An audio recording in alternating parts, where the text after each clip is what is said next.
All right, so I've just been swinging an axe. I recently hung, but this one is on one of my own handles. So this video is going to be a tutorial about how I make axe handles. This is a 3.5 pound egg door Montreal pattern axe from Holtzbrook.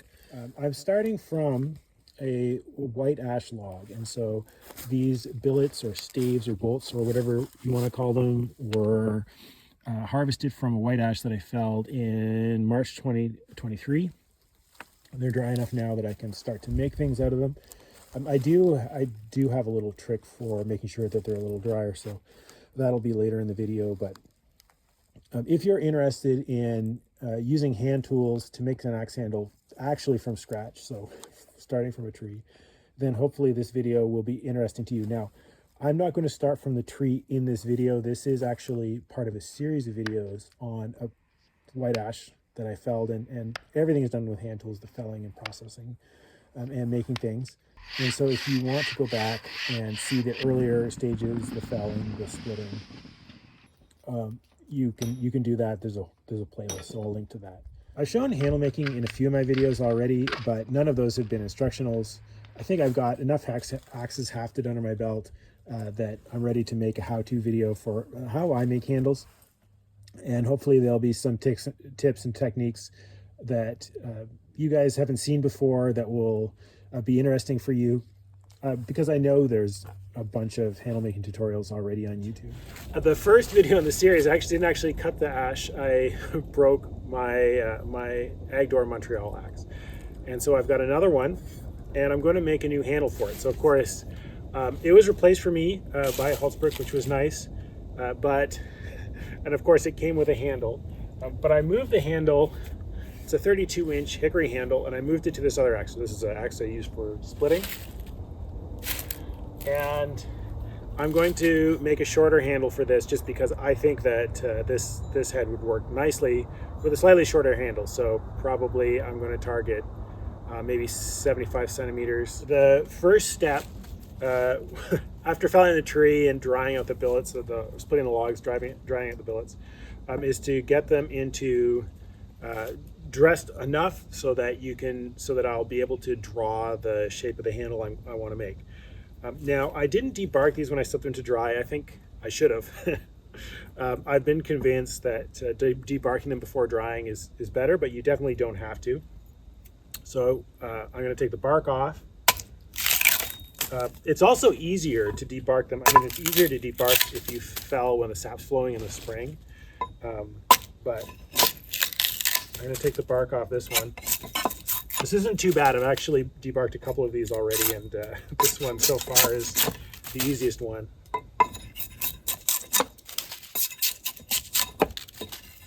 So the axe or hatchet I'm using for this kind of light hewing, this is the Rinaldi Milano. I've got a video on that. You can use any hatchet. You can use a hewing hatchet or even just a general purpose hatchet. This is the surface as it was split. This one is pretty nice already. It's fairly flat. I don't need to make this perfect. I just need to make it smooth enough so that I can draw on it with a pencil. I can press it a little bit more with the draw knife too. But because it's tough, if you've got a lot of stock to remove, it's definitely more efficient to do with an axe. Right, now it's starting to go into the grain a little bit, so I'm just going to clear this chip from the other side.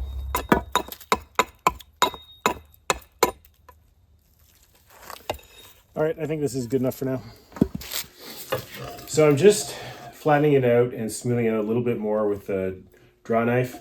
This doesn't have to be finished smooth or anything, or finished flat. It just has to be flat enough for good drawing so I can lay out the handle. I'm using the draw knife bevel up for this flattening job, which I find works better. But most of the time I use it bevel down. A little chowder.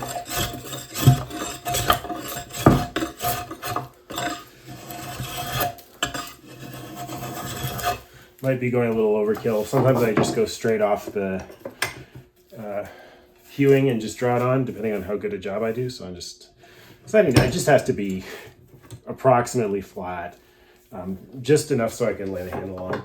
But what I'm using to hold it is my bench vise. So I've got a vise on a bench. That's an easy way to make a work holding device. I got this idea from Ethical Axe. Most of the rest of the handle of the, oops, so I got some tear out there. Most of the rest of the carving will be done on the shave horse, I think, probably, but you can use either for the whole thing. If you're going to use a draw knife, you need some sort of strong clamp or work holding device of some sort. Probably good enough once I deal with that. Tear out.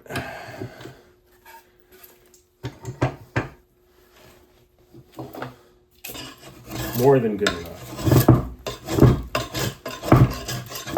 Okay. All right, so I've made some marks. This one's a little messy, but doesn't really matter. I've made some marks here for the length of handle that I want. And the things that I'm looking for is, one, do I have checks, serious checks that I need to avoid, and things like knots. And so there's a knot here. There's actually not much checking at all on this, so I don't have to worry about it. Usually there is more checking, and so normally I would want to trim off the top. But this bolt is fairly short already, so I don't actually have that much room to trim off that much and still get the length I want. And the length that I want is 75 centimeters, or just over 28 inches. And the handle I'm using as a template is this old Walters handle. At least I believe it came off a Walters head. It's probably original because they were like this. But there's a lot of Canadian axes that copy this style of handle. And so you've got the yellow paint, still Canadian axes very often, yellow paint on the palmswell end. And they don't have this anymore, but you get kind of this round fawn's foot knob, scroll knob. It's got kind of a flare out this way, not too much flare out this way. And I believe this is called a North Shore style, like North Shore of Lake Superior. Anyway, you see these a lot on a lot of vintage Canadian handles, and it does feel quite good, especially if the handle's nice and slender in the hand. I am not going to copy it exactly, and this handle is 2 inches shorter than what I want. It's 27 inches. It was probably originally 28 inches. So what I'm going to do is not copy it exactly, and I'm going to arrange it. I'm going to arrange it in such a way on here that I don't get into that knot. And I'm going to trace it. The pencil I'm using, I flatten one side so I can get tight. Now, I don't actually want to get too tight because I want to carve it out initially thicker than how it's going to be turned, how it's going to turn out after I've shaved it all the way down. But if I want to, I can get in tight. Okay, so I'm going to start here. I'm going to give myself more room above the shoulder for the eye wood.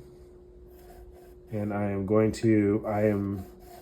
making it so the pencil is tilted so I've got lots of room here, because the main problem would be to not have enough for the head I'm trying to fit.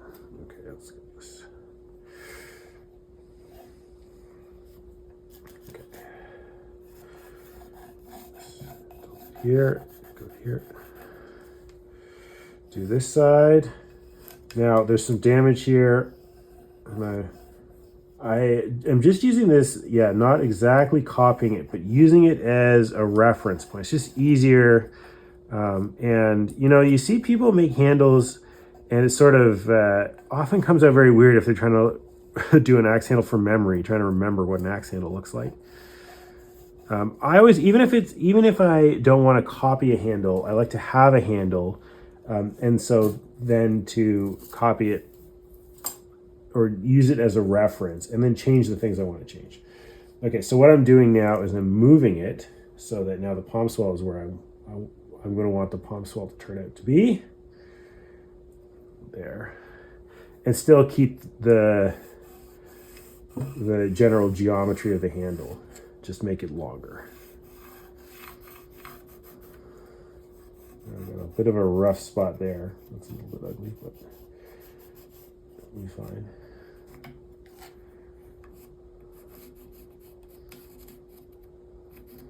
Now, when I actually get to carving this,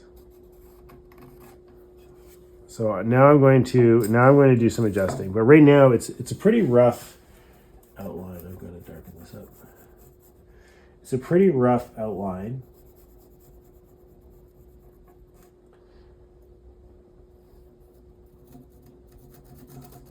I think I'm going to bring it down here. So I'm changing the shape from what it was a little bit. Now, the other thing that I'm going to do is I'm going to leave more wood at the palmswell that I will trim off later. And the reason I want to leave that is because I'm going to be hammering on this end, and I want to give myself some cushion for any chips and things like that, and just to make it look nice after. Okay, so that's my layout. I'll just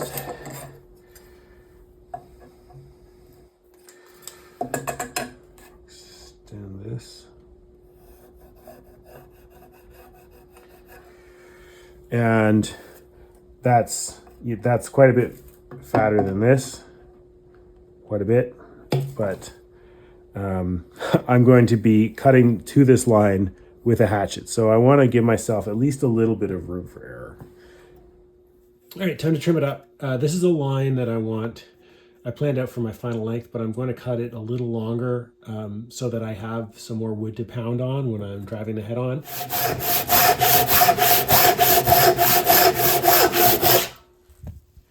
Okay, the next step is to carve out all the waste. Now, you can do this with a bandsaw, and that's probably faster. So this is how I do it. And lots of people do it this way, you know, approximately. So like on YouTube, Skill Cult, Ethical Axe, lots of people. So you put relief cuts, and then you cut away the waste between them. And if you're good and you're careful, you can actually pretty much do a handle like this, and I suppose that's what you would do if you're an old-timey homesteader or just interested in trying it out, or a traditional Basque handle maker. There's a video on YouTube of a Basque guy making axe handles, and he uses a fairly heavy axe to just carve them out quite fast, and it's pretty cool. I'm not at that level, that's for sure.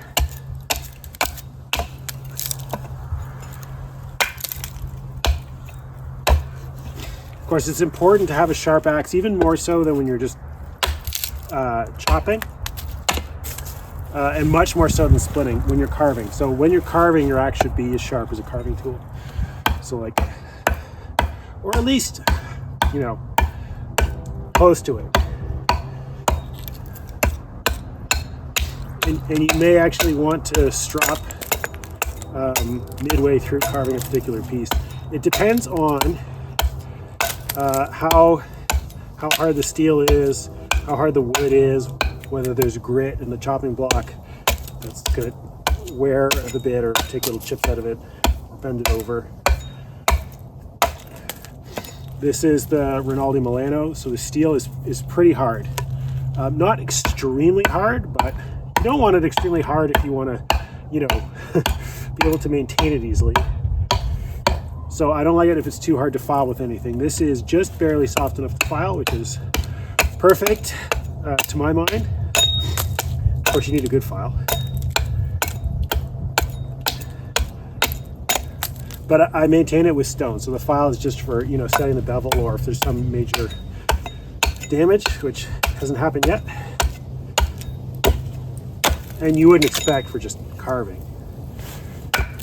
Okay.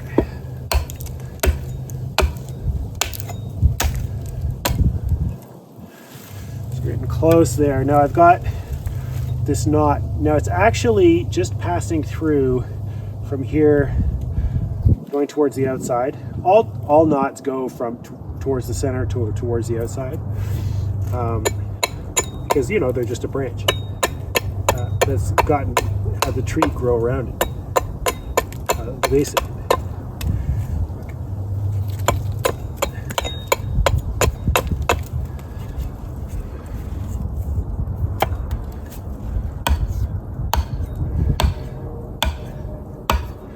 Now, depending on what you're comfortable with, you can leave more to do later with a draw knife, but the draw knife is slower in dry wood like this than the hatchet. So for this kind of tough job where you got to remove a lot, the hatchet is, or carving axe is the tool to use.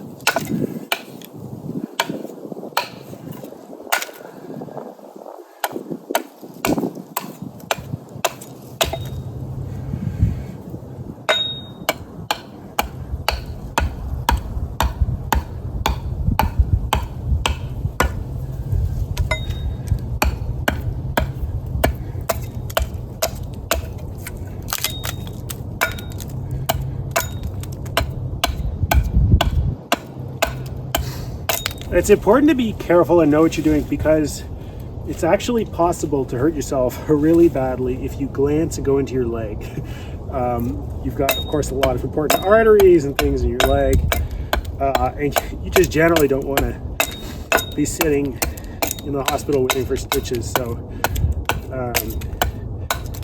you know, be very careful, and also, of course, watch your offhand that's holding things. Make sure it's higher than your axe. A lot of this is common sense, but a lot of common sense only works if you're thinking. So just don't forget to do that. I am not swinging as hard as I can generally, except when I am. I get scared sometimes I do. But if you keep your hand low, then if you get a glance, it's not going to, as likely to go into your leg. You know, if you're carving like this, if you're carving like that, then you're really in danger. So I would avoid carving like that.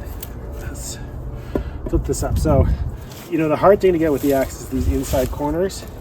I try to get fairly far, but, you know, once I am as far as I'm comfortable with, and I don't want to mess up the handle that I've already put some effort into, I'll leave some for the draw knife, which will do those inside curves a lot better, a lot more easily. If you're if the split is running to the inside, switch directions.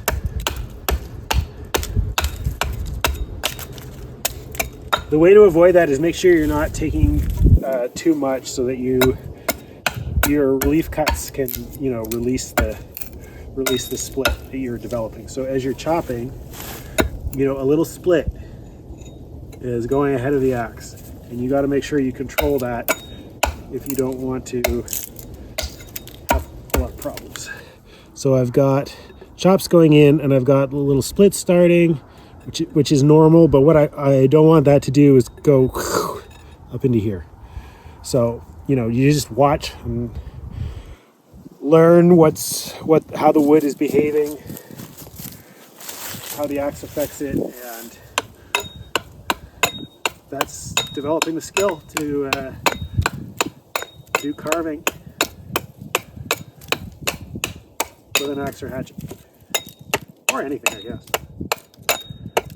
I also try to keep, you know, avoid cutting at an angle like that or like this. Like, I try to keep an imaginary perpendicular to the outline, but of course I left myself extra when I made the outline, so any deviation from that I have enough wood to sort out later. But the angle I've got on this is just under 20 degrees with a micro bevel. If it was a pure carving axe, probably 25 degrees just straight flat would be better.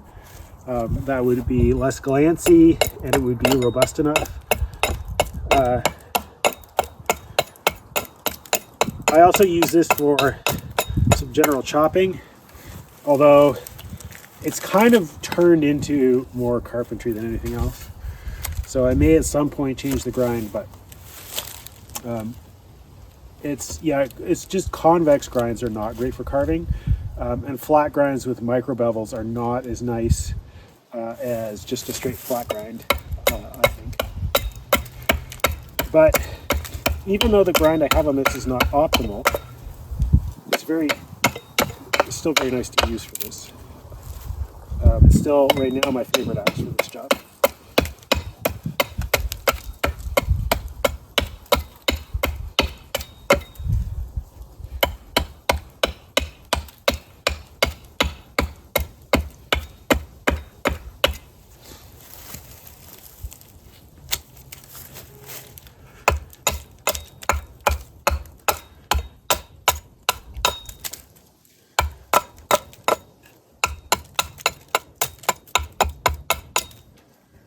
Now here's something you want to watch, because if you glance here and you're swinging hard and you hit here, there's a chance you could split out the part of your palmswell. So that's something that I'm careful of at this point, and once I feel like that's getting too likely, then it's like, well, I'll just do the rest with the draw knife.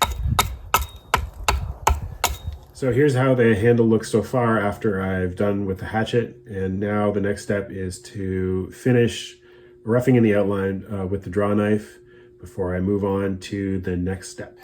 When I'm using the draw knife, usually I'm using my shave horse, and I've got a video on this build. I'm just going to adjust a little bit. This is a Roy Underhill style shave horse. At least the one that he shows how to make in the wood shop. And if you want to see how I did that, I've got a video on that. So check that out if you're interested. The modifications I've done to this is I've added a couple holes so I can adjust the gap between the dumb head and the riser. Because basically the closer it is, the stronger the clamp, but you need to make more room to fit bigger pieces in. And then I've also changed the height so that this side is a little higher than, let me show up the angle. This side is lower, and so I can actually just switch sides to get more room. So that's another adjustment. And then I've added a couple pieces of leather belt temporarily, just with staples for now, before I do something more permanent. And that's just to keep it from, it does help it hold a little bit, but it also keeps it from denting the wood as I get closer to being finished. I'm not going to want dents. So just, so you got to watch the grain. It's something if you're carving with edged hand tools, that's when you really need an understanding of grain that you can sometimes get away without if you're using power tools and abrasives. And I don't know, I like that I've got to work with the grain. I think, if you're going to be like, I want to carve my own handle, you probably also want to learn about grain. It's part of working with the material. So that's why I'm switching back and forth, just to make sure I'm not going against the grain so the draw knife doesn't dive in. You'll notice that right now I'm using the draw knife bevel down. It works both ways, but especially if you're doing something that's not totally, it's not flat, you want it bevel down, because then you can dig in and scoop. Just gives you a little bit more control, I find. But it also depends on the draw knife. So that's something to just experiment with. So not only am I getting closer to the original outline that I wanted by doing this, but I'm also smoothing it out. Again, same reason as before, to make it easier to do with the pencil. Nice, smoother surface to work on. Sometimes canting it at an angle like this can make it slice a little better and also reduce tear out. If there's a risk of that's going to happen, give you more control.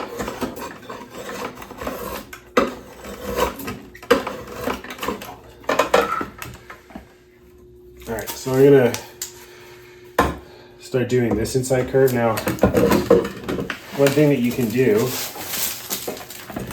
is work on this side of the dumb head. That works too. Although you will have to more consciously push down on the treadle because when you're working on this side, as you pull, you naturally push against the treadle. When you work on this side, you just gotta remember to do it. This would be a lot easier if you did it when it was green. And so some people do that. If you check out Bastion Head Woodworks channel, he's someone who does his blanks green and then finishes them up dry. And green wood is much easier to carve. But that requires you know what you're going to make out of it before you dry it. All right, so I mentioned that it's easier to do with green wood, so I actually got a green piece that I recently split off that I'm going to do into a handle. And it's much easier to take off a lot of material a lot faster. Take off smoothly. Big bites. I just processed the tree, so I've got a bunch of these. This is also white ash, and most of them I'm not going to do this with. The reason to not make blanks, the main one is just because at least if you're me, you usually don't know what you're going to make, you know, how long, so. But I'll probably want at least one handle like this. It's basically a copy of the one that this video is about. Also, this is you could do this with a hatchet. It's also faster.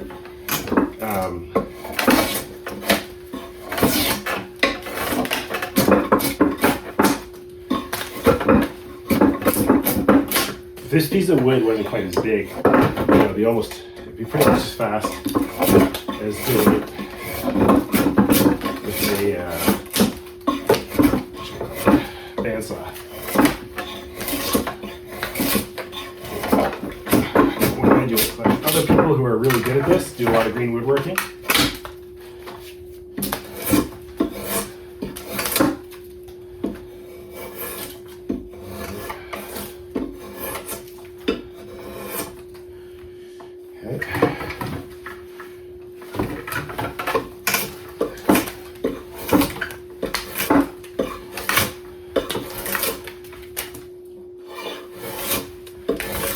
Anyway, if you know what you want to make and you want it to dry faster, do this.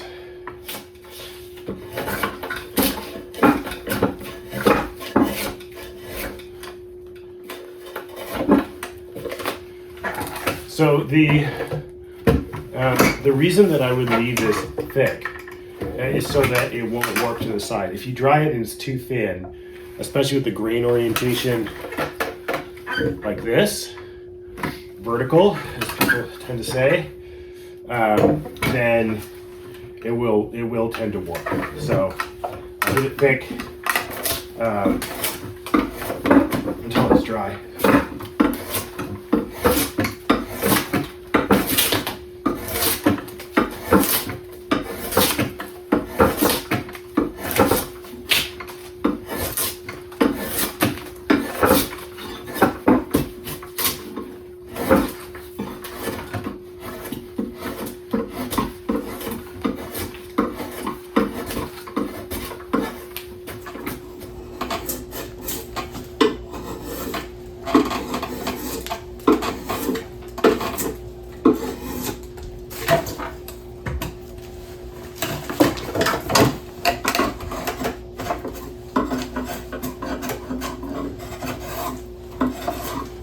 Okay, that's good enough for the blank.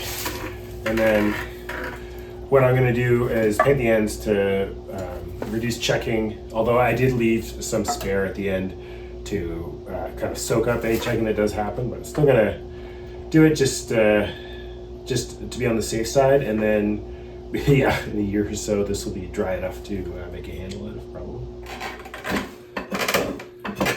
I gotta say, this is quite hard work. I'm feeling pretty good about this piece of ash here. It is feeling very hard and dense.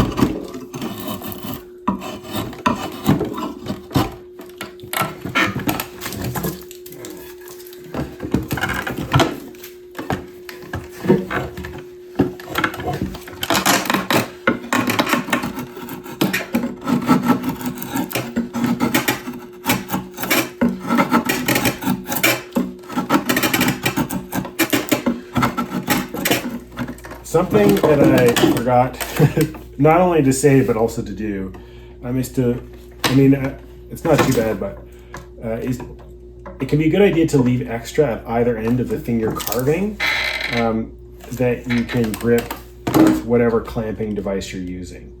So I sort of wish I left a little bit more here. I mean, I can still carve like that, but it would be a little easier if I could keep carving this way. And I can, but just barely. So that's something I wanted to mention as a good idea that I should follow more as well.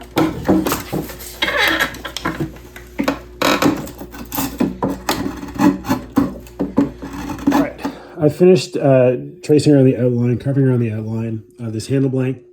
So now it's time to set the layout in this dimension. This is when I make sure the handle is straight, because the bolt's not perfectly straight. It's got a little bit of a weave to it. So the way the grain is oriented in this is I would call this tangential grain, or you often hear it called horizontal grain, but it's really the growth rings, not the grain.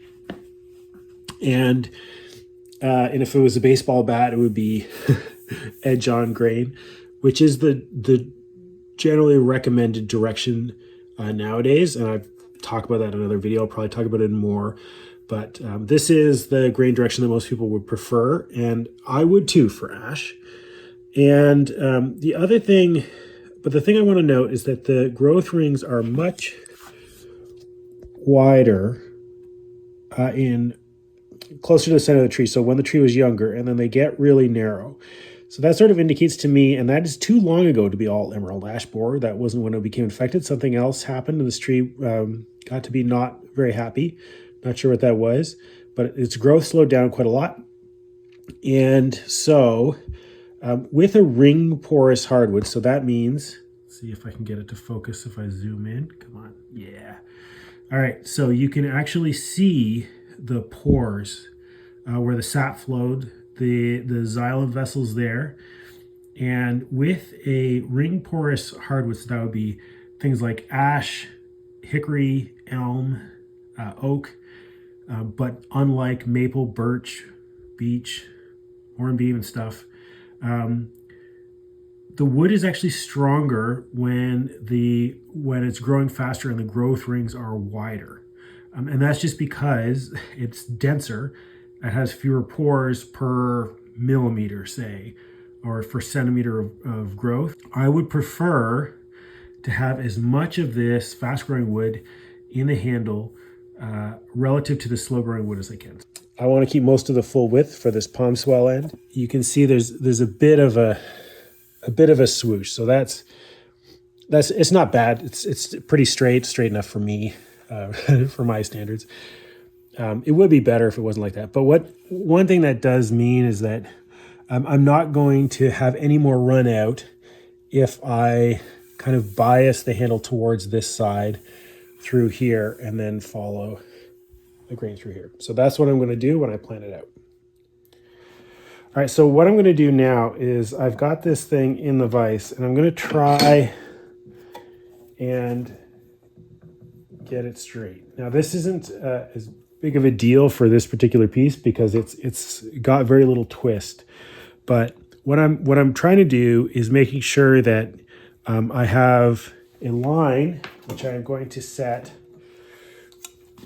exactly vertically using this combination square with a bubble level. So I can make sure it's level here. And the only reason to do that is so that I can make it exactly the same on the other end. So I want to have it line up nicely. So that's pretty good. All right, that's pretty good. So this is tilted in the vise correctly, and I just want to plan out how much room I'm going to need. This is going to have to set like this. So, you know, I'm giving myself a little bit extra, but I'm going to make a center line, and the first step in making the center line is setting the start and end on here. So I get this lined up. That's where I want it. All right, so that is going to be the top center line of the handle right there. And then I do the same thing on the other end. So we'll just move you over. All right, let's look down here. And so this is where the combination square runs in. So I'm just going to put this, I want it to be right in the middle here. And this is where the combination square comes in, so that this line is going to be, so my handle won't have a twist in it. Now, is this step, I haven't seen anyone else do this or really worry about this. But I find if I have, you know, not as nice of a piece of wood that's got more of a twist, which you sometimes get, then I find it's important to make sure that that gets lined up. I'll actually spend some time kind of fiddling with it so I get the best out of the palmswell end and the best out of the eye wood end, and get the best handle I can. All right, so now it's time to do a center line. So there's a couple ways. I've done it, and the way I used to do it is actually with chalk line, and then I would take a flexible ruler, because of course it doesn't touch the low spots. So I would chalk line it, and then wherever it didn't touch, I would use a flexible ruler to draw a pencil line to connect whatever was missing. Of course, this is a lot easier with straighter handle, but you know, these curvy handles are nice. So, you know, fiddle around with it more to get them right. Okay. But this trick I learned from East Coast Lumberjack. He doesn't use it anymore, but this is the way he started. And so that's the way I'm going to do it, is to use a flexible bow saw blade. And then finally, the other thing that you can do is just eyeball it, just sight down my eye. So you sight down from where you're starting and where you're going, and you get your pencil and you just make dots. And that will give you a rough center line, and then you can connect the dots. And that can certainly be good enough. I know Owen Jarvis does it that way. He's on YouTube as Elemental Force. He makes beautiful handles, and so that totally works, especially for shorter handles. It's easier to get it right for me anyway, doing it this way, so I just do it this way. But you know, a lot of people, you might not have a saw blade or something else that's this flexible to hand, or a chalk line or something, so you don't need that stuff. If you don't have it, you can definitely make do. Tighten that up with just a sight line.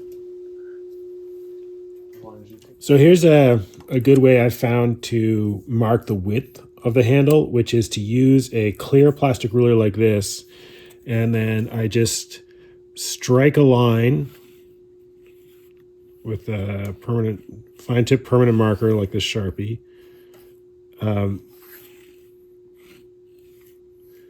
Like so. So now I'm using my ruler that I put the guideline on with the Sharpie, and all I do is I line up the line with the Sharpie, which works because the ruler is clear. So I line up, the center line with the Sharpie line, and then I use the edge of the ruler, make sure I use the right edge of the ruler, the correct edge, to strike a line. And that's half the width based on wherever I set the line. And I do that on the other side, and I do it all the way along the handle. And because the plastic ruler is flexible, I can fit the curves. For this particular mark that I've made, it gives me a handle width that's just under an inch right now, or let's see, 23 millimeters, which is pretty good. It doesn't necessarily mean that the final handle has to be that wide. I mean, it can't be wider if I continue to follow that, but it doesn't mean that I can't make it thinner, and I'll probably will slim it down a bit, but that is definitely a good starting point. And the only thing is that if I want to do just straight flat all the way up through the eye, then I have to make sure that 23 millimeters is going to be at least a little bit wider than the eye on the axe, which it is. So for the palmswell, I have an idea of how it's going to be shaped, but I'm not going to draw it in exactly right now. So what I'm going to do is just make sure that it flares either at or before the widest point in the palmswell. Pretty much before. That'll leave me a bunch of extra, but once I'm closer, getting closer to the finished shape, then I'll have a better idea of how to shape the palmswell. A lot of that is going to be done with a rasp anyway. Yeah, as you can see, it's in the middle of the bolt through here, and then as I planned out, it kind of gets towards the inside there, towards the head. So I've got it as close as I can with this, at least with this layout, and that's where the eye is going to be. So I'm going to take advantage of as much of this denser wood as I can, and this is just the same procedure as before. Making the relief cuts, hewing between them.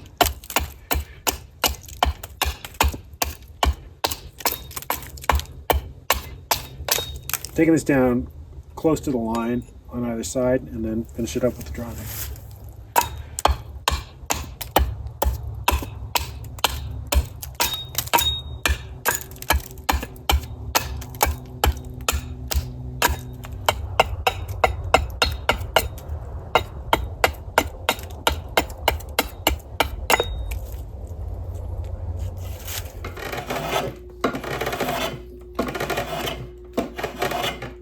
So I'm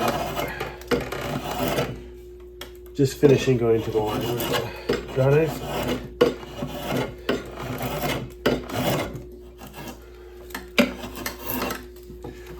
Drawknife can be a little awkward and inefficient with dry wood with bigger pieces.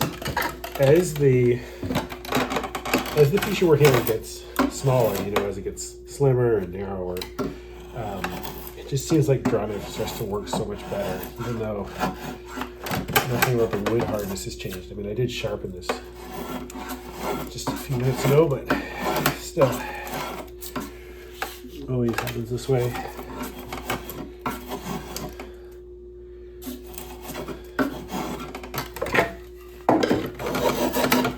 Oftentimes what I'll do is I'll go right to the line along one edge.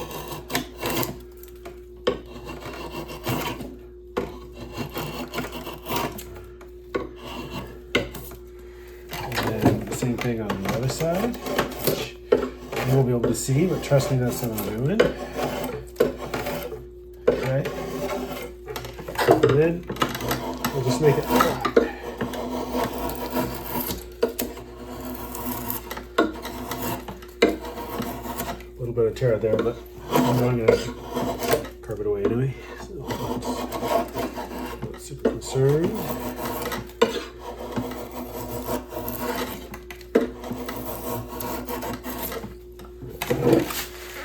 Nice.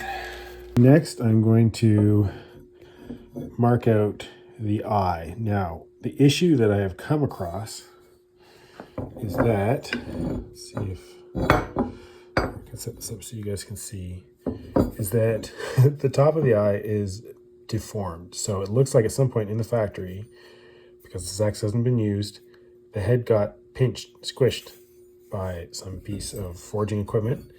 So what you expect is that the bottom of the eye will be smaller than the top. And that is the case in this one, front to back, but not right there. So that's not going to affect me right now because the bottom of the eye is the right shape. But I think it'll be a pain later when I'm trying to get the wood through the eye, and that is going to cause problems with the hang. I want to align the front of the eye with the front of the handle, and I want to leave space in the back. And I'm also going to check for alignment of the bit, because a lot of the time the eye is not drifted straight on a lot of axe heads, especially like budget axe heads, but you never know. And so you want to know as soon as possible if that's the case, so you can compensate for it, because once you start hanging, it's not easy to correct. This doesn't have to be perfect. I mean, it saves trouble getting it close. It doesn't have to be perfect. And one thing that's going to happen is that the mark that I'm making, because it's not, exactly tight against the eye wall, it's going to be smaller than the actual eye. But I'm still going to carve right to it, because in order to start when you really start fitting, you've got to get it started on. So it's got to fit on to start. So I'm going to, now I'm working on the palm swell, and I'm going to go for a palm swell that's 4 centimeters wide, so 2 on each side of the midline. And I want it to be symmetrical. That is mostly for appearances, because of course you don't grip it. Your grip isn't symmetrical because you're using either your right hand or your left hand. But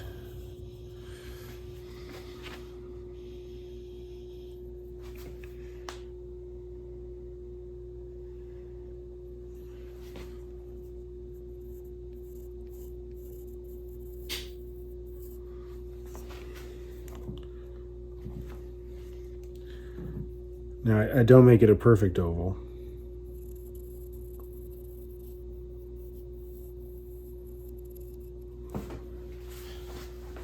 More of an egg. But, you can do, this doesn't matter. This is whatever you aesthetically like, or is easy to carve, or, you've got a knot and you've got to work around it, so you do what you can. So I've hit a bit of a hiccup, which is that I've lost some footage of the handle making process. So the handle's actually already done, and this is a different handle, from the same tree. So, it still fits into the conceit of the video. But I'm just going to record some of the steps that that are missing.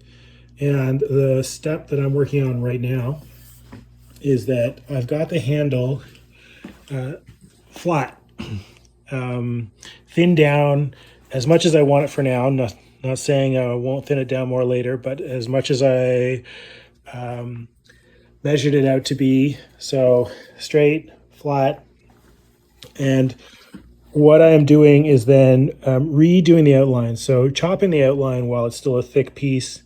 I always leave extra to account for, errors. The fact that you can't necessarily make it exactly flat, straight this way, perpendicular to the long axis. So this is the time where I think it's easiest to do it now. Adjust the outline. So I've sketched in where I'm going to do that here. Adjust the outline now, and then it'll be on to the next step to octagon it and then smooth it out.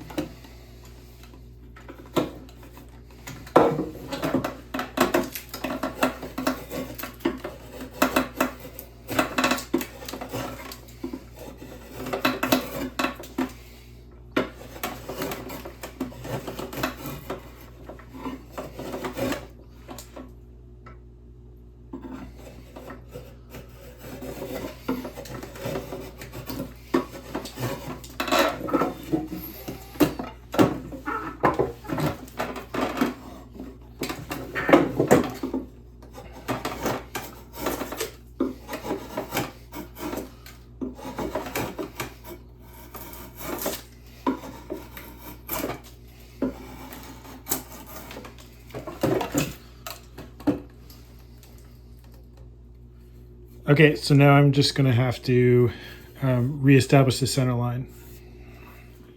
All right, so now that I've reestablished my center line, and I'm going to want to essentially octagon this handle, not permanently, but transitionally, before I make it into an ellipse or a teardrop shaped. So I could do the same thing just with a different line as I did before to set the ultimate width. In fact, what I do is just use some feature that's already on this ruler. So like the bottom of the numbers, the top of the numbers, the tick marks, it depends on the size of the ruler. So what I'm going to do is do that along the back, and then I'll use the long tick marks in the front because so this is the back side of the handle, and because this is kind of a one-way swinger, I don't actually want it to be symmetrical. I want it to be a little bit shaped, you know, like the eye, like a sort of a bit of a teardrop ellipse, so that it'll be a little bit wider in the back and narrower towards the front. I don't do that for like double bits or faller's axes or any axe that you're going to swing both ways, because then I think it's just nicer to have an even ellipse. But for a handle that's primarily used to chop one way, I like the sort of narrower towards the front design. I like the feel of that better. Okay, so now it's time to do the octagon lines on the long width of the handle. And I'm just using a finger gauge for that. And I'm going to do it so I don't have a specific measurement. And the way I do it is that I do it a little bit wider on the front side for this sort of asymmetrically curved handle. Just make sure that get it about right on the front and back, and a little bit narrower on the side.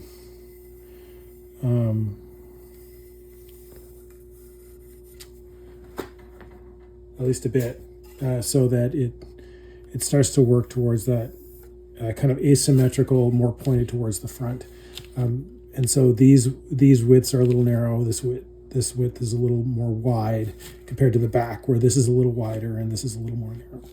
It's not really that important. It's just once the octagon is done, it should be a little bit closer to the final shape I want in this case, with this asymmetrical cross section that I'm shooting for this particular handle. So now I'm just going to roughing the octagon with the draw knife. Being a little more careful of tear out at this stage. In major tear out, minor tear out doesn't matter yet.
Okay, the handle is octagoned, and at least as far down as the, getting to the throat where your grip is just above the palmswell. The palmswell is still a rectangular cross section, so I'm going to round it over. I'm going to do the preliminary shaping for the palmswell and the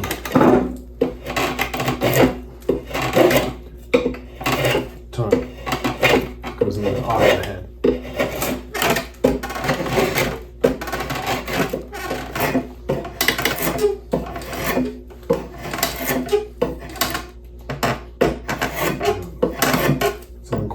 Grain there. Maybe because of that little knot. That's something, if you get a spot where the grain is just really not going to work, with a draw knife or other edge tool, then it's time to switch to a rasp for that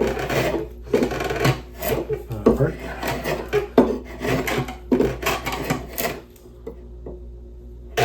You have to be really careful, because if when I go in here, if I miss or if the grain does something I don't expect, I could split it.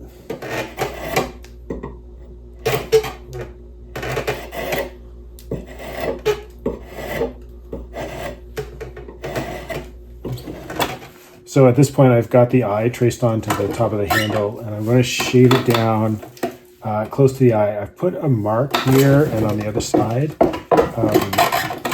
as a reference to like where I'm going to start to shave down. So it's similar on both sides for this project, but most of the time I don't do this. You don't have to do that. If you want to do kind of a fancy one with like a crisp transition there, you can for like you've got a wall hangers and stuff. But this is not a wall hanger, but I do want to make it fairly symmetrical. So I've got that line there, and I'm just taking it down to the outline. I'm not really going to worry too much about where it exactly is right now.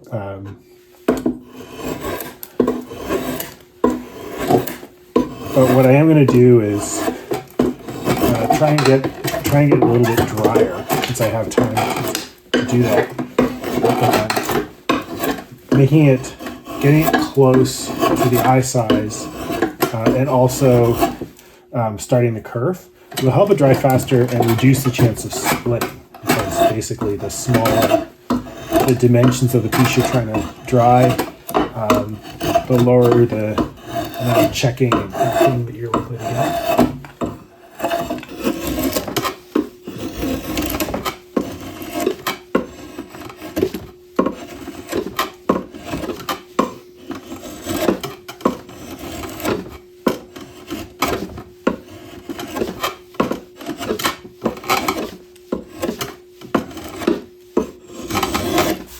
All right, so that's done. I will say it often looks kind of real rough at these kind of intermediate stages, but having gone through this a few times, I'm not super worried.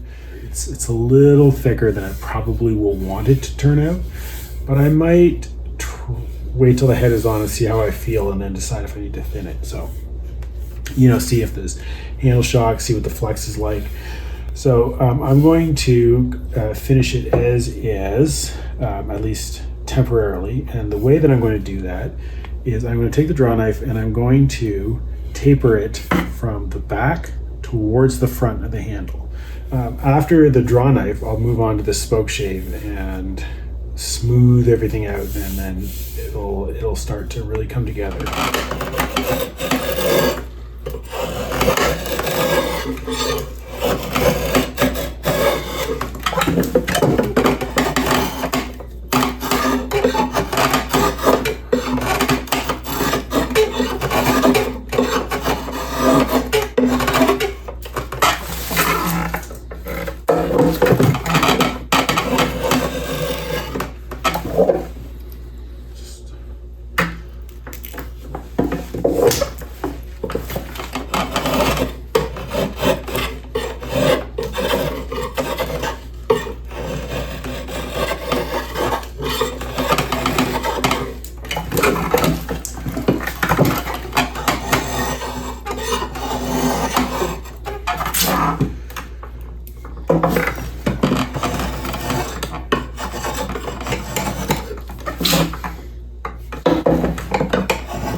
All right, I got my spokeshave. One thing that's maybe worth pointing out is that it can be hard to find a good spokeshave. I have not actually had great luck. I've gone through a couple, and this one is not great because it's not easily adjustable, but it is made out of high quality material and it works. The others, the problem you'll sometimes find is that they have the iron is soft, too soft, so it just won't hold an edge.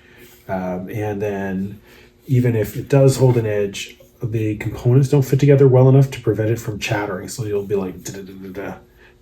They need to fit together well, and the cheap ones don't. So there's some really bad ones, and it really does make a difference. And unfortunately, The good ones are kind of expensive, but unless you could find a good used one like this. But if you have a choice between a full featured crappy one and a simple good one, get a simple good one.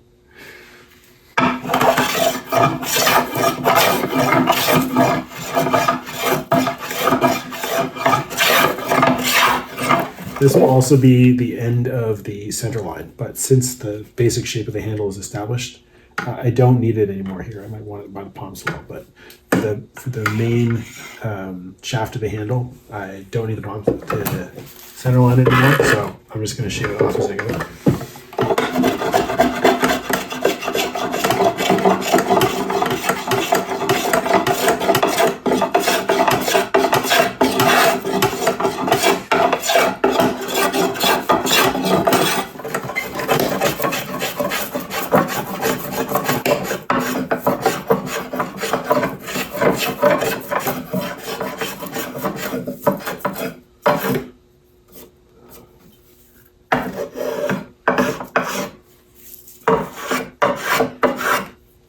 So here's a tricky spot. On this side, I need to pull, I need to go that way, and on the top, I need to come this way. Once that happens. And actually, the straighter the grain, the more that happens, because the more the handle follows the grain, the more it happens. Because if the handle's not following the grain, then, you know, if the handle's going this way and the grain's going that way, you know, it's always consistently one way. Whereas, like, if the handle's like this and the grain is just, you know, mostly following it, then it'll switch back and forth a little bit as to which direction is the grain is relative to the direction that you're shaving.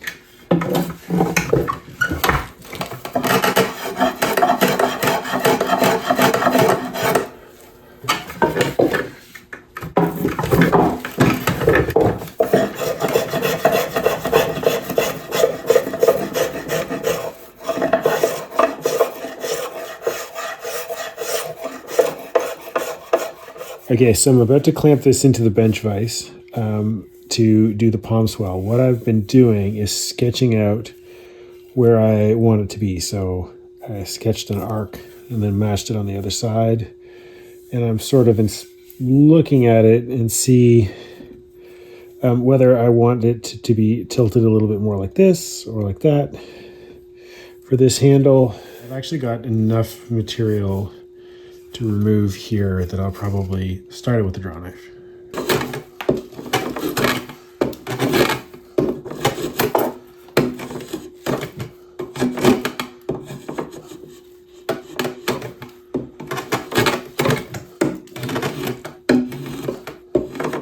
Alright, so before I use the rasp to do the palmswell and other parts of the handle, I thought I'd talk about what the rasp options are that I have tried.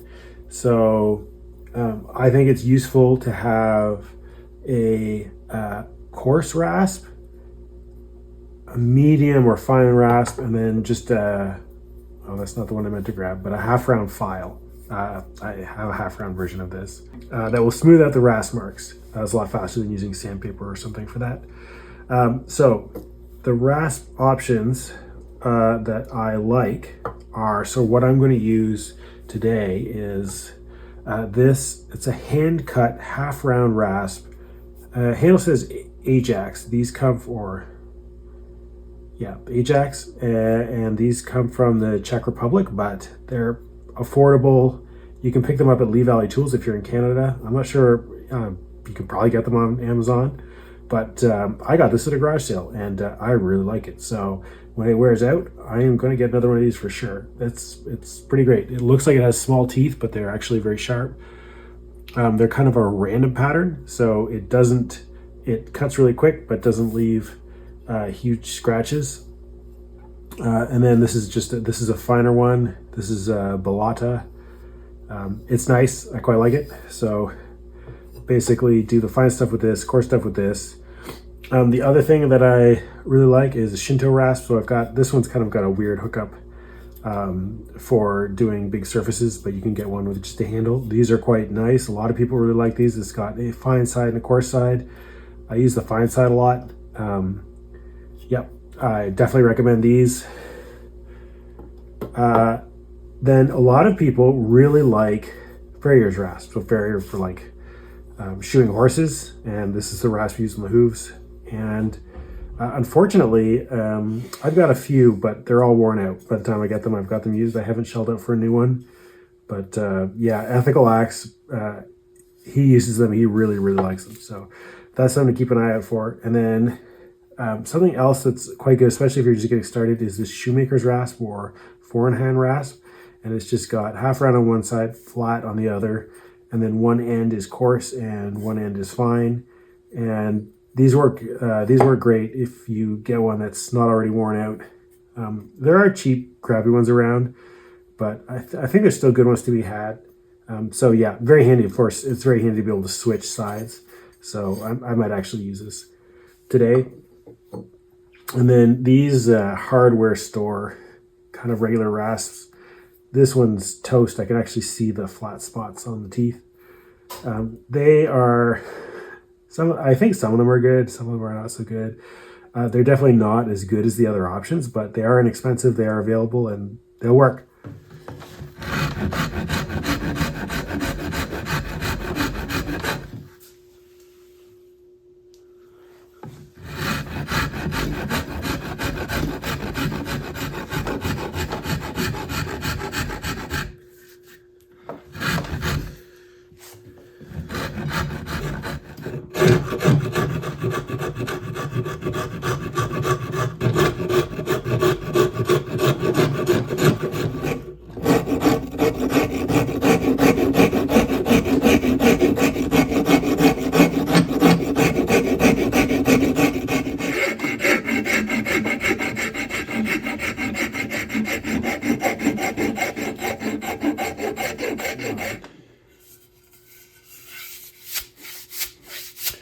Okay, the palmswell's in a pretty good place. Before I hang it, I'm going to make sure this is very well chamfered. So I'm going to shave some off here, just to make sure that I don't, because if I am driving the head on and I hit the corner here, it's liable to chip off.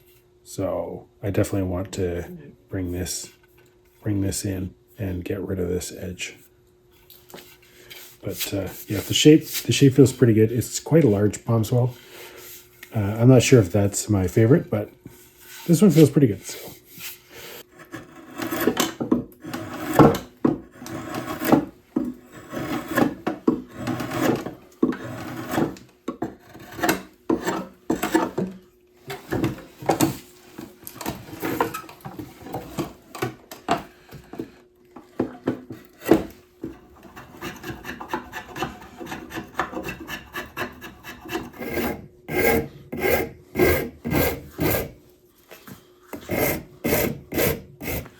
Okay, so that is the palmswell set up, ready for me to hang. I'm going to leave it like that.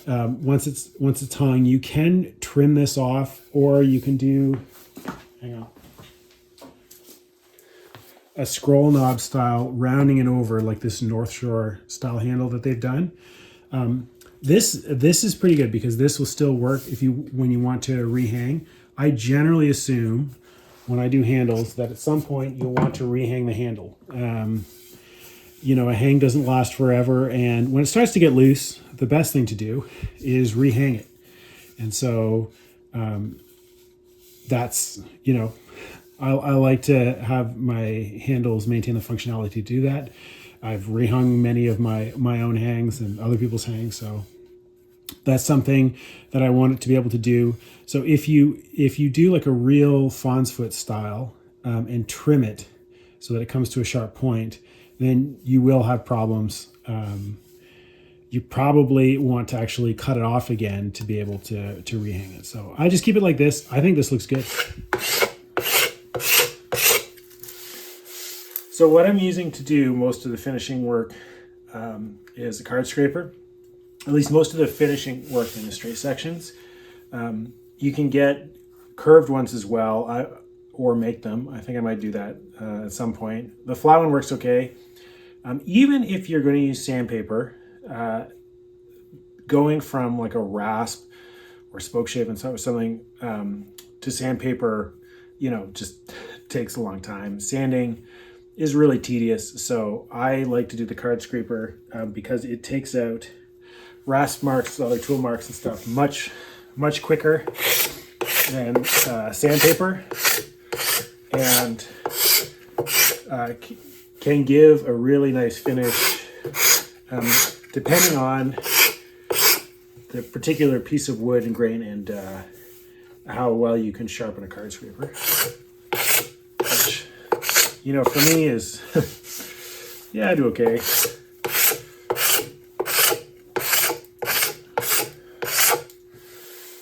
Let's just say I'm open to pointers for doing a better job with the card scraper. But yeah, for my own use, like I just go, yeah, just card scraper. That is good enough. Sometimes you're left with like a little bit of fuzzy grain that, yeah, quickly over again with the sandpaper will fix that. So that's what I'll probably do in this case. There is a certain amount of technique to the card scraper. I'm still working on my technique, but getting it some flex and paying attention to how much you tilt it will help determine how smooth of a surface you get, and also how hard you press. It'll also determine how much you take off. So if it's, assuming it's sharp, what comes off is shavings. Once it's really dull, you know, you'll get dust. But you take off these little shavings, and ash is a bit tricky because the grain is so coarse, the early wood grain. But if you do a good job, you can get like a glassy finish. Maybe not quite glassy. I mean, if you burnished it, it would be. But very, very smooth, with the pores not clogged like you get with sandpaper. So it is good for, you know, oiling and stuff. I don't know if you can see that, but, you know, I don't need to sand that. Anyway.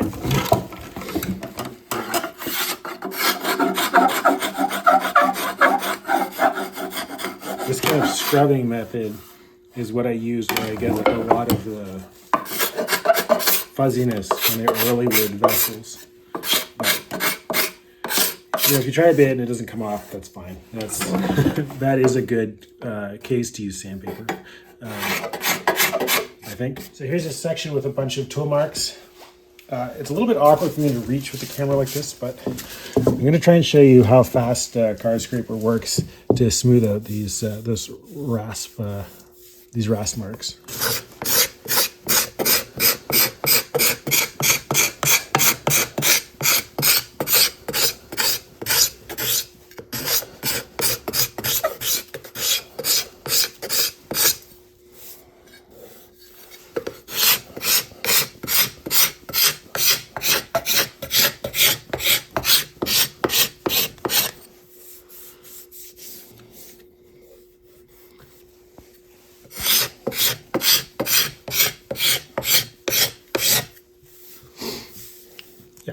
So, yeah, missed the spot there.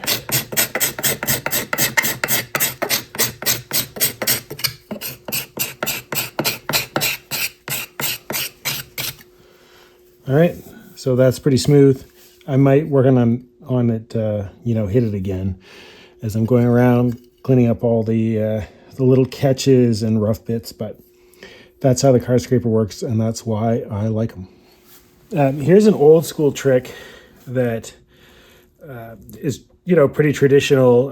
It's a little bit, maybe a little more dangerous than a card scraper, but you can use a piece of broken glass as a scraper. And it works pretty well. And I've done it before. I'm not just trying it out for this video. Not all the pieces are sharp. But if you are going to try this, what I would recommend, so this has one safe side, and if I was going to keep using this, I would make another side safe.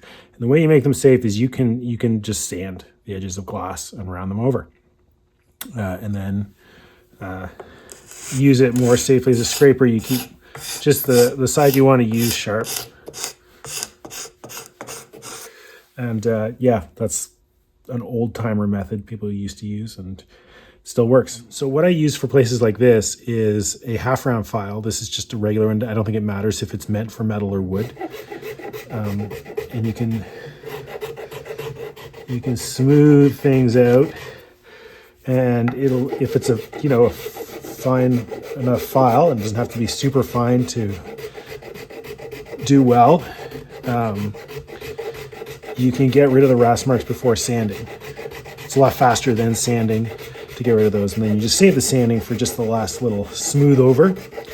And sometimes when you're using a file on wood, it'll clog up, so you can use a file card, or if you don't have a file card like this to clear it out, a wire brush will work.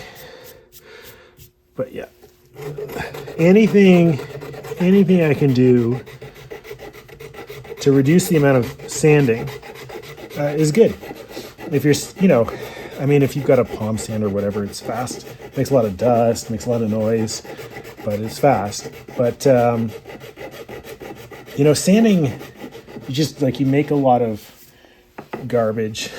You're using up all this sandpaper. It's kind of expensive. So there's other tools. You don't have to go straight from a rasp or draw knife to sandpaper.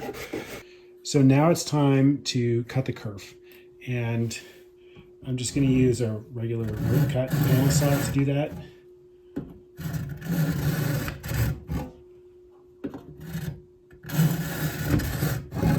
And you can do this. There's multiple opportunities to do this. You can do it right before you finish the hang.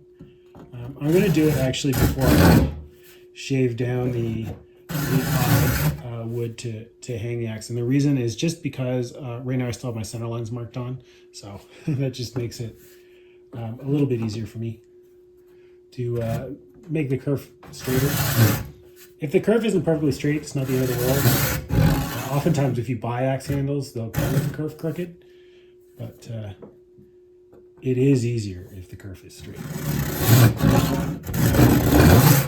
So I just take a little bit of extra time to get a groove going at the top. And then once the first part of the kerf, once the kerf is started all the way across, and I know it's in the center, then I can mostly just pick one line and stay on that line, the center line, and the back of the itself.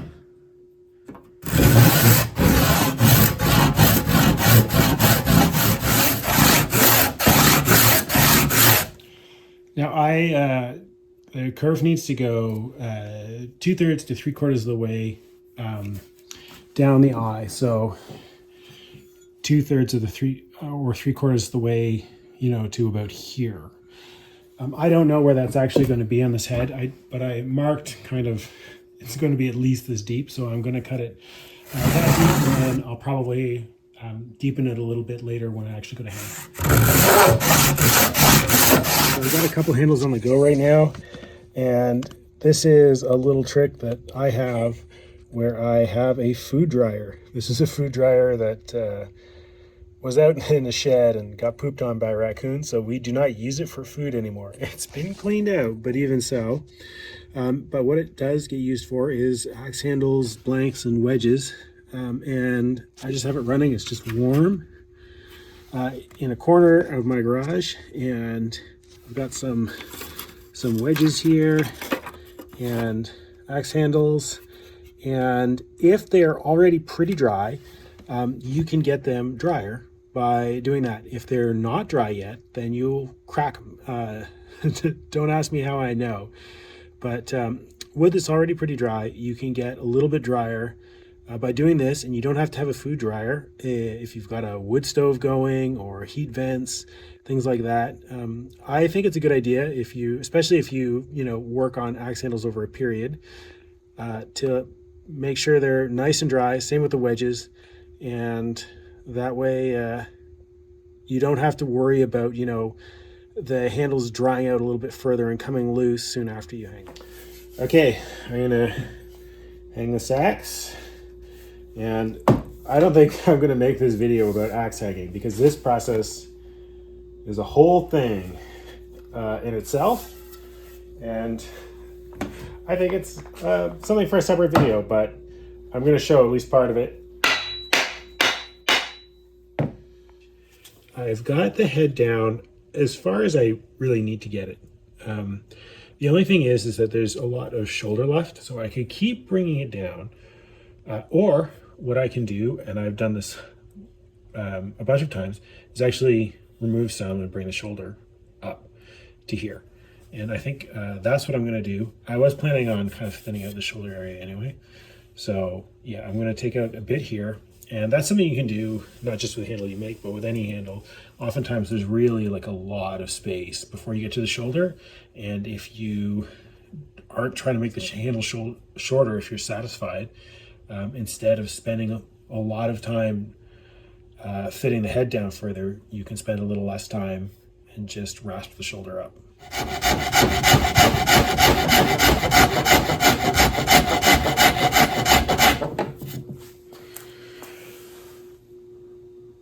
All right, I'm satisfied with that. The question of how much shoulder to leave is, to me, kind of a aesthetic question. There's different traditions.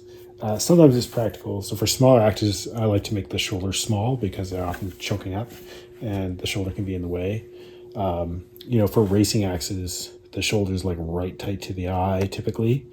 I've never actually seen an explanation of exactly why that is, but it might have to do with how they're typically swinging it. You know, they run their hand right up to the head. A lot of people are crazy with sandpaper. You know, they're like, oh, I go to 220 grit.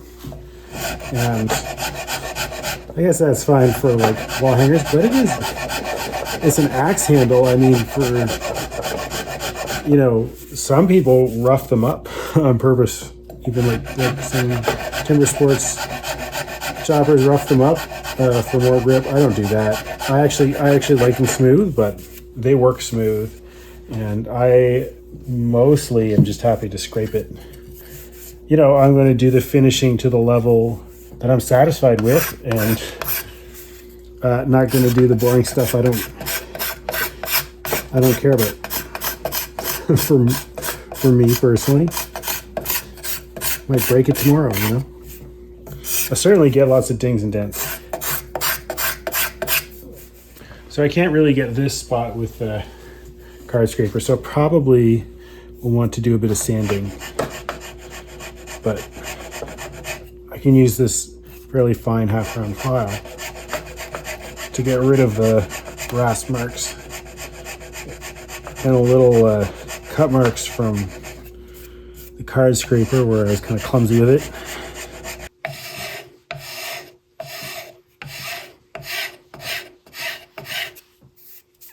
It feels smooth right off the file.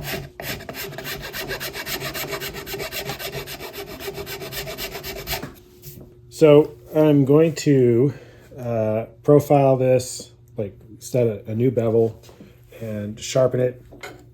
And I'm not going to go into detail because that's not what this video is about. I am going to go for 20 degrees with a micro bevel. And after I'm done this, then I'm going to use stone, double-sided stone, 250 grit and 1000 grit. This one's almost gone. There's almost nothing left of this, about 1 millimeter of stone left in places. But this is a cut up king water stone. I think I'll do someday a sharpening video and go through the process, but this is not that day. I also didn't mention that I was going to strap it as well. So I've got a little homemade strap. And where's that? Just get some magazine paper. Try not to get it wet. We're in the test. So sharp enough to chop some wood with anyway, and sharp enough that now for the rest of the hanging, I am going to have to be really careful. So I'm going to tape up the edge. Okay, my first wedge job screwed up. That's okay because the video isn't really usable. I was totally out of frame and stuff. But it just didn't sink in as far as I wanted. Kept driving it and it broke apart before it really got as far as I think it should have gotten. So I've shaped this wedge, and I made it a little thinner by using the card scraper to make a kind of hollow through here. Like this is the thinnest spot, and the reason for that is just because of the way this eye happens to be. The head got a little squished to the factory, I think, and so it's really tight, kind of hourglass. So I'm hoping this wedge here will go in a little further.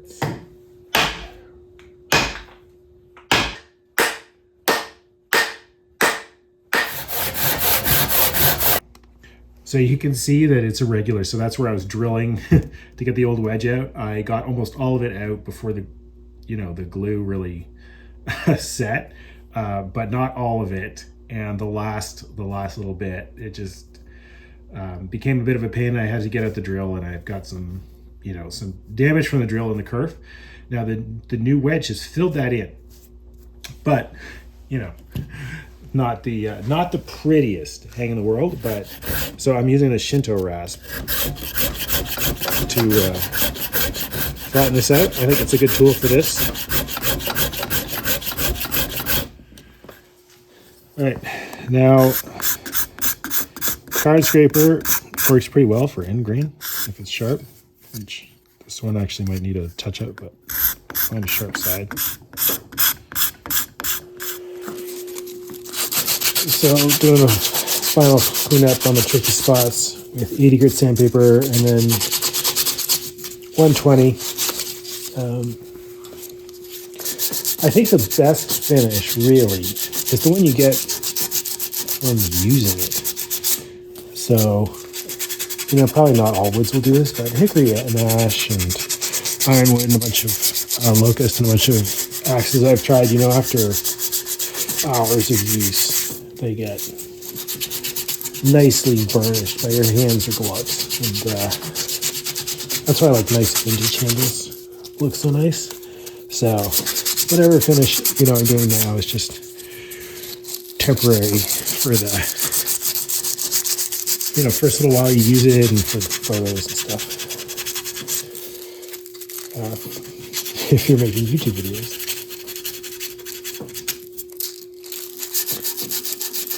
Or if you're, for gifts. If I give someone an axe handle as a gift, I want it to look nice. I mean, I usually hang the axe, but,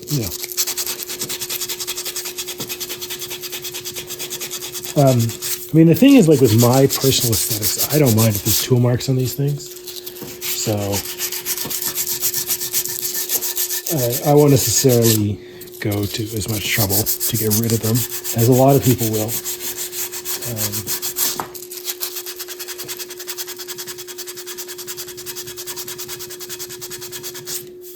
But you can if you want, and I'm going to try and do that this time.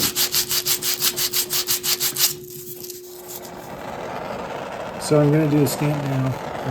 My stamp is just my initials. I carved into a brass bolt with a Dremel, a little wooden handle on it.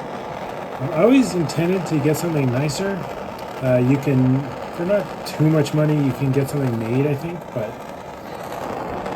I never got around to it. This thing is kind of grown on me. I mean, it's my channel avatar, so I don't know if I'm actually going to get something else done. Maybe if I come up with a great idea.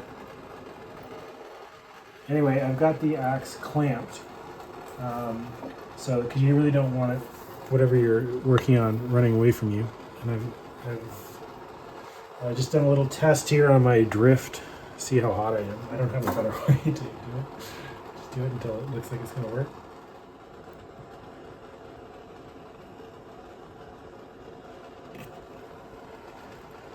Oh, no top of the G there.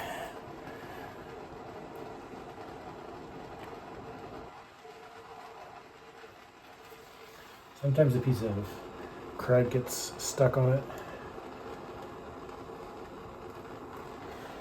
Anyway, you get the idea. So I'm going to use some shavings to scrub off the thin dust. Maybe burnish the handle a little. I don't always do this step. You can, of course, skip it, but let me just find some fine ones. They don't have to be fine, but Well, those are basically chips. Anyway, yeah, some nice curly shavings, and for burnishing you want to get a little bit of friction going, get rid of the heat. But even if it does nothing else, it does get rid of the sanding dust, and I think that it makes it feel less fuzzy and the oil soak in better. All right, time to go to bed. Before I do that, I'm going to put some oil on. This is not sriracha, raw linseed oil. So it dries more slowly than oiled linseed oil, but it's it doesn't have all the drying agents, so it's safer. And I think it's it absorbs a little better because it takes longer to dry, so you can get more coats in.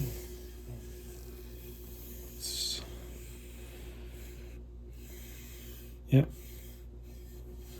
came out all right. So it's soaked up as much oil as it's going to soak up, so it's done. And I think it turned out quite well. Let's just look at the other side. Got scrubbed the rest of the sticker off, so the head looks clean too. And yeah, I'm happy with how it turned out. One of the nice things about doing your own handle from Rived wood is that it follows the grain, so you can see this growth ring here is straight through the handle. You've got growth lines, right? Layers, and so you want a handle that stays within a band of layers, that follows the band of layers instead of going across it at an angle.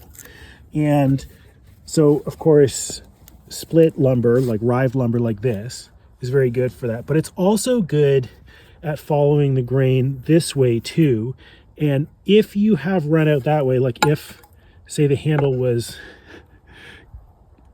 if the handle was cut out of a board and the way the board was milled out of the tree had it going at an angle like that to the grain, you would still have a lot of run out, but you wouldn't be able to see it very well because it wouldn't be crossing growth lines. So it would be kind of this invisible run out.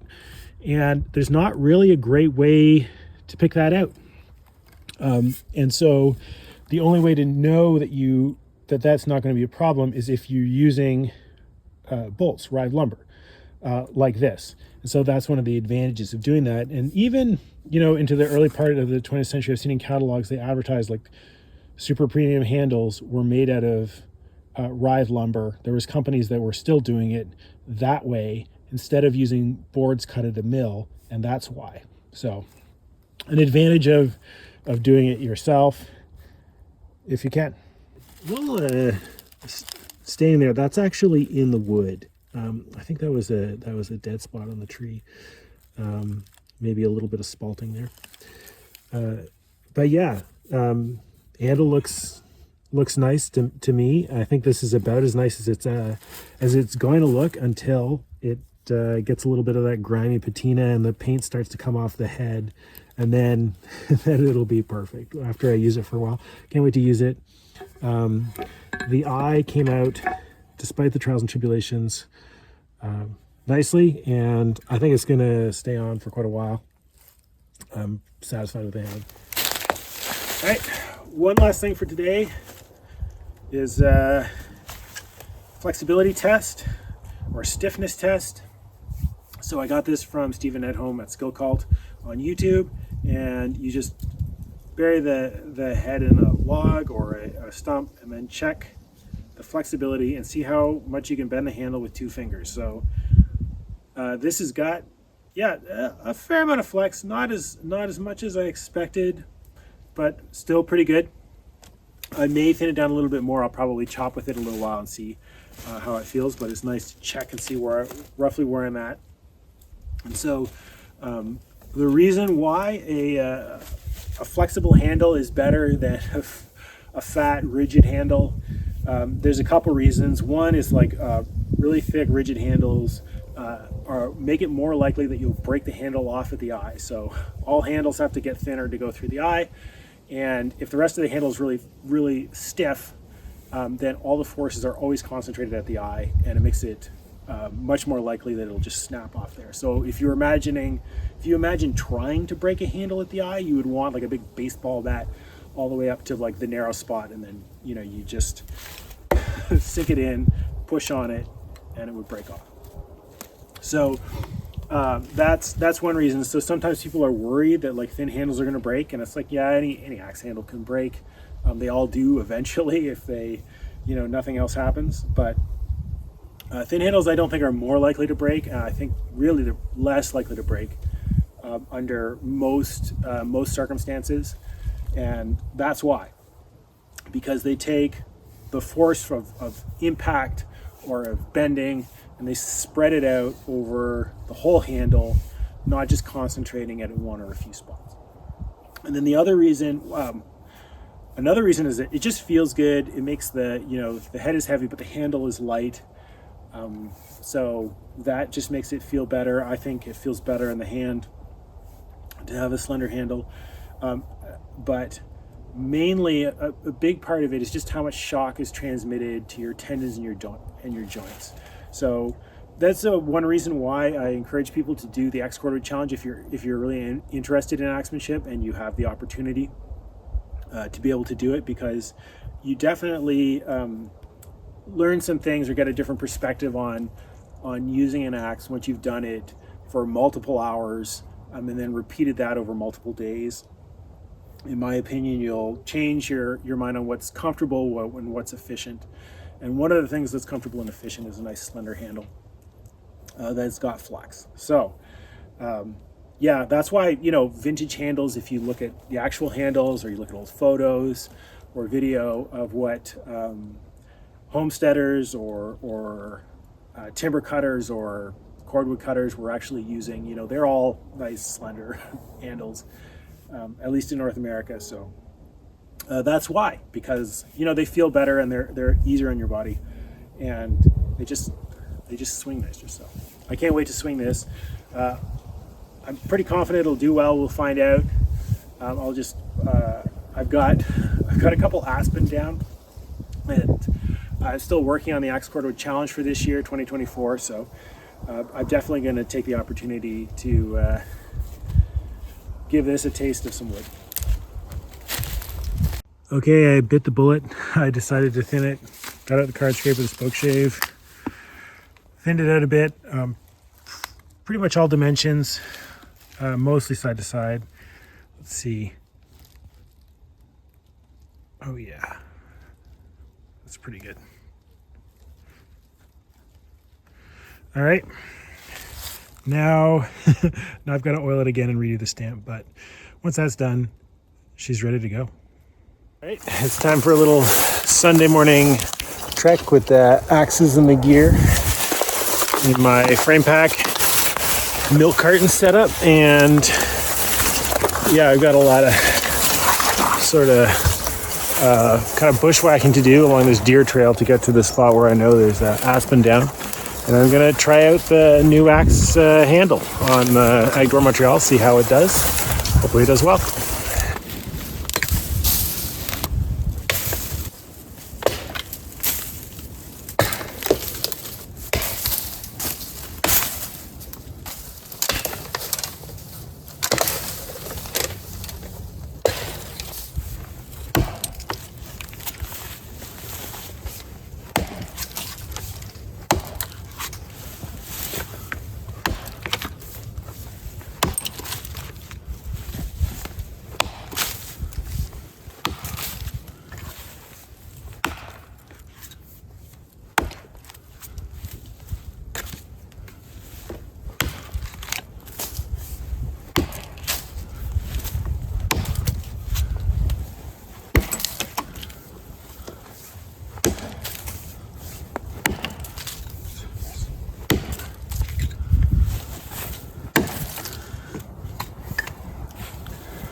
This.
So a couple things I'm paying attention to as I'm using this is one, the handle shock, two, whether I've got too much of a pinky hook here, because that can get annoying.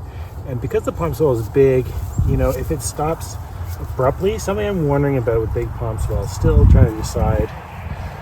If the stop is too abrupt, I wonder if it's giving me a bit of wrist problems. Unfortunately, I really have to use it for a couple hours before that starts to be an issue, but I am watching for that with this handle. So I can always adjust it later if I want, and it will also inform how I make my other ones. I usually don't do like my palmswells very consistently. I'm always trying things. So, if you try things, you got to pay attention to how it works out, I guess. That's my advice.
I have finished processing the tree. It is time for lunch and time to move on to other chores, but I guess a little review so far of the handle. It does feel very nice, and the Agdor Montreal, it chops very well. Aspen chops really, really nice, so that helps too.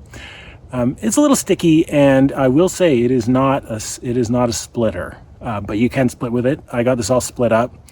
I missed recording some of it because the camera fell over and I didn't really notice.